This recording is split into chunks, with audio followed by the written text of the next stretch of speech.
দেখছেন Probash Kantho morning update powered by JMG cargo. Malaysia অবস্থানরত বাংলাদেশি প্রবাসীদের উদ্দেশ্যে জরুরি বার্তা দিয়েছে কুয়ালালামপুরস্থ বাংলাদেশ হাইকমিশন। বার্তায় বলা হয়, গত 31 অক্টোবর বিকেল 5:30 হাইকমিশনের প্রধান ফটকের সামনে এক বাংলাদেশিকে অচেতন অসুস্থ অবস্থায় পাওয়া যায়।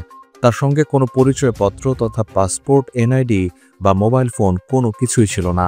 পরে হাইকমিশনের উদ্যোগে তাকে দ্রুত কুয়ালালামপুর হাসপাতালে ভর্তি করা হয়।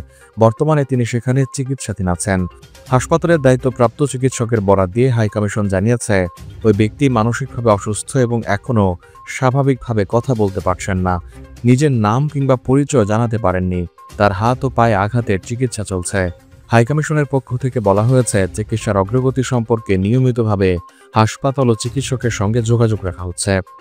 বাংলাদেশ হাইকমিশন প্রবাসী বাংলাদেশিদের প্রতি অনুরোধ জানিয়ে বলেছে, যদি কারো কাছে ওই ব্যক্তির বিষয়ে কোনো তথ্য থাকে বা তার আত্মীয় স্বজনের পরিচয় জানা থাকে, অনুগ্রহ করে দ্রুত বাংলাদেশ হাইকমিশনের সঙ্গে যোগাযোগ করতে বলা হয়েছে। প্রবাস কণ্ঠ নিউজ ডেস্ক। মালয়েশিয়ার যে কোনো জেলা থেকে বাংলাদেশের যে কোনো প্রান্তে আপনার মালামাল পৌঁছে দিচ্ছে জেএমজি কার্গো অ্যান্ড লজিস্টিক্স। প্রতি শুক্রবার শিপমেন্ট, 4 দিনের মধ্যেই customs clear. 95 Jalan Tun HST city centre Kuala Lumpur, কোতারায় আরএসবি ব্যাংক ও মে ব্যাংকের পাশে। বিস্তারিত জানতে ও বুকিং দিতে কল করুন স্ক্রিনে দেওয়া নম্বরে।